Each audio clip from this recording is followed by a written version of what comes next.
Have you ever felt like, no matter how much you try to improve yourself, something still feels off? Like you're doing everything right, but deep down, you still feel unseen, unchosen, almost invisible. What if the problem was never that you weren't enough, but that you've been hiding the very thing that makes you unforgettable? If this resonates, comment 1. This is not weakness, this is strength. That quiet discomfort you feel when you try to fit in, that resistance inside you, it's not a flaw. It's your nature refusing to be diluted. Even Marcus Aurelius never chased approval.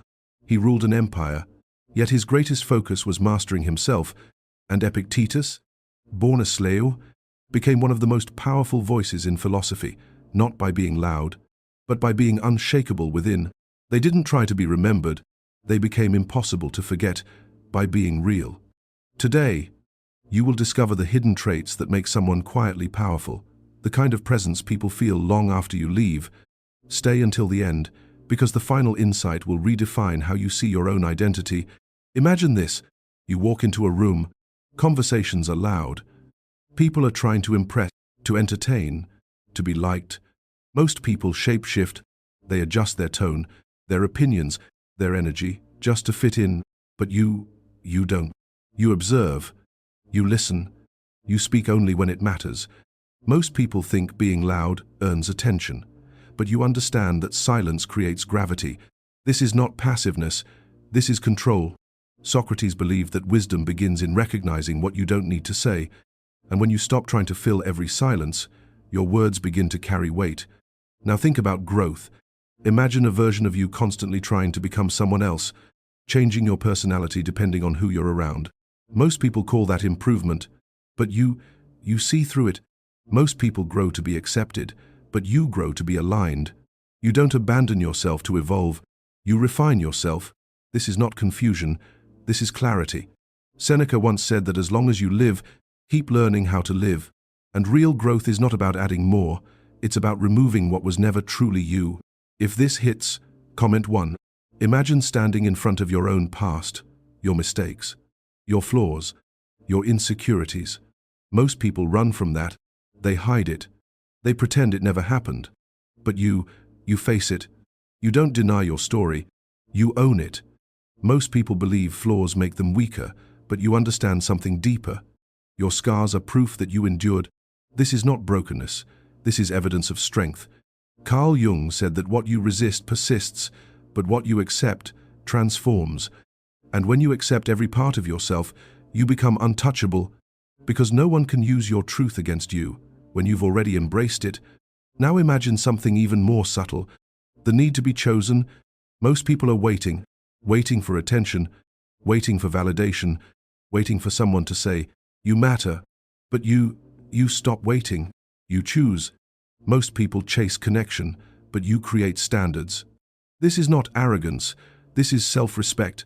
Plato once suggested that the measure of a person is how they handle power, and real power is not in controlling others, it's in controlling access to yourself.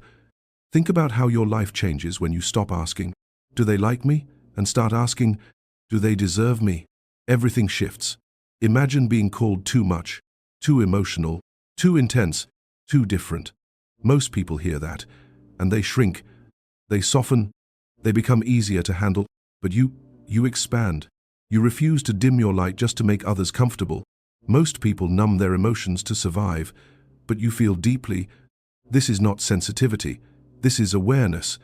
Marcus Aurelius reminded himself that you have power over your mind, not outside events. And when you understand your emotions instead of suppressing them, they become your strength, not your weakness. Midway through your journey, something changes. You start seeing patterns. Who drains you? Who respects you? Who only shows up when it's convenient? Most people ignore these signs because they're afraid of being alone. But you pay attention. Most people tolerate, but you decide, this is not coldness, this is discipline. Epictetus taught that anything that forces you to betray yourself is too expensive. And once you understand that, you stop negotiating your peace. If you feel this, comment 1. Now imagine love, not the kind that feels like survival, but the kind that feels like choice. Most people love from emptiness. They need someone to fill the void inside them. So they cling, they depend, they lose themselves. But you don't love like that. You love from fullness. Most people give love to receive something back, but you give because you already have enough. This is not detachment, this is freedom. Seneca believed that peace comes when your happiness is no longer dependent on external things. And when you reach that state, your presence becomes rare. Because you're not looking to be completed, you are already whole. And here's where it gets deeper. Imagine being alone, without feeling lonely. Most people fear silence. They fill it with noise, distractions, people, anything to avoid facing themselves. But you sit with it. You listen. You understand. Most people run from themselves, but you return to yourself. This is not isolation. This is connection. Socrates believed that knowing yourself is the beginning of wisdom, and when you truly know yourself, you stop needing constant validation. You become steady, grounded, unshakable, and people feel that not because you demand attention, but because you don't need it. Now imagine this shift. You stop explaining yourself. Most people over-explain. They justify their decisions. They seek approval even when they pretend not to. But you become clear. Most people talk to be accepted, but you speak from certainty.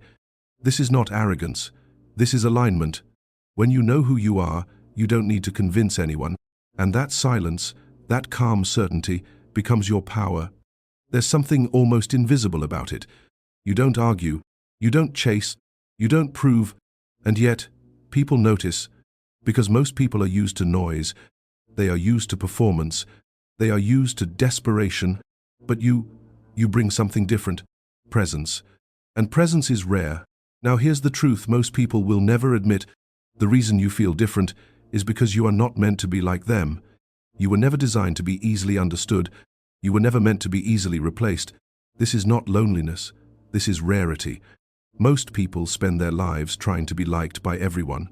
But you will be remembered by a few in a way that lasts because you didn't perform, you didn't pretend, you didn't dilute yourself to fit into spaces that were never meant for you. You chose truth over comfort, and that choice changes everything. If this resonates, comment ready. Because once you see this, you can't unsee it. You stop chasing, you stop shrinking, you stop questioning your worth, and you start becoming, slowly, quietly, powerfully. This is not a transformation, this is a return to who you were before the world told you to be smaller, before you learned to hide, before you started doubting your depth. And when you return to that version of yourself, you don't just become confident, you become undeniable. You walk differently, you speak differently, you choose differently. And the right people, they don't just notice, they feel it, because real recognizes real. And that kind of presence, it doesn't fade, it doesn't compete, it doesn't need to, it simply exists. And that is what makes you unforgettable. If this spoke to you, like, subscribe, and comment ready. Because this is just the beginning. You are not here to blend in, you are here to be remembered,